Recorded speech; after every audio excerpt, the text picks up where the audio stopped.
जय श्री राम गाइस। आज हम लोग बात करेंगे एरर्स एंड रेक्टिफिकेशन चैप्टर के बारे में। जब आप सपोज़ जर्नल लिख रहे हो, अकाउंट्स बना रहे हो, अगर आपसे गलती हो गई तो उस चीज़ को बोलेंगे हम एरर हो गया है, और अगर उस चीज़ को ठीक करना है तो हम लोग उसको बोलेंगे रेक्टिफिकेशन एंट्री पास करो ताकि अकाउंट सही हो जाए।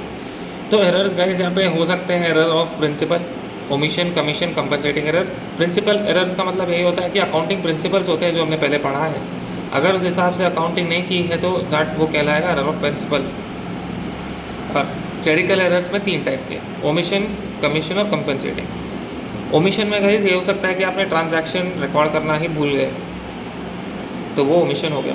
कमीशन एज इन मतलब अगर आप गलत साइड पे, डेबिट साइड का अमाउंट आप क्रेडिट साइड पे लिख रहे हो और या क्रेडिट का डेबिट में लिख रहे हो तो वो हो जाएगा कमीशन का, तो रॉन्ग बैलेंस आ जाएगा। और कंपनसेटिंग एरर का ये होता है अगर आपने गलत 10 रुपये अमाउंट अगर डेबिट में कर दिया और 10 रुपये अमाउंट गलती से एक और एक ट्रांजैक्शन में क्रेडिट में कर दिया तो बैलेंस तो मैच हो जाएगा at the end of the day, मगर वो एक एरर है फिर भी, तो वो हो जाएगा compensating error, as in match हो गया था इसलिए कंपनसेटिंग।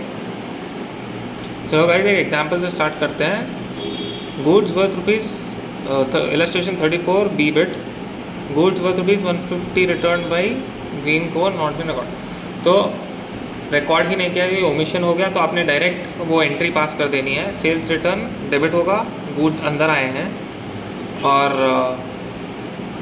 जिसने भेजे हैं to Green and Co account, ठीक है, बी बिट। अब let's go to C bit. Furniture purchase from Gulab 1000 has been entered in purchase day book. तो फर्नीचर तो हमारा धंधा है नहीं, तो वो आना चाहिए था furniture account to Gulab Bros, मगर हमने कर दिया परचेज टू गुलाब। तो अब इस केस में गुलाब क्रेडिट तो हमने करेक्ट पास किया था, मगर फर्नीचर को डेबिट करना था, पर परचेज को क्रेडिट कर देंगे क्योंकि हमने परचेज को पहले डेबिट कर दिया था। तो उस चीज़ को नलीफाई मतलब उस चीज़ को निकालने के लिए हम लोग अब कुछ चीज़ को क्रेडिट कर देंगे और सही चीज़ को डेबिट कर देंगे। तो furniture account to purchase account ऐसे करना होता है रेक्टिफिकेशन। तो guys let's begin with 38 illustration. Amount of ₹200 withdrawn by owner for personal use was debited to trade expenses.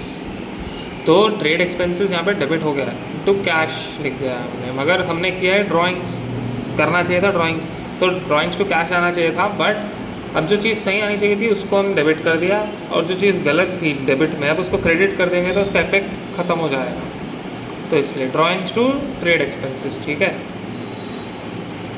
Purchase of goods of 300 from Nathan was wrongly entered into sales book. तो हमने sales Nathan to sales कर दिया है, पर सही entry थी purchase to Nathan. अब इस चीज़ में दोनों ही हमने गलत करे हैं, तो दोनों को ऑपोजिट लेकर जाएंगे, नेथन को क्रेडिट करेंगे, सेल्स को डेबिट करेंगे, और जो सही एंट्री थी परचेज उसको भी डेबिट करेंगे। तो इससे जो भी गलत था उसका इफेक्ट ख़त्म हो जाएगा और सही एंट्री भी पास हो जाएगी, ठीक है।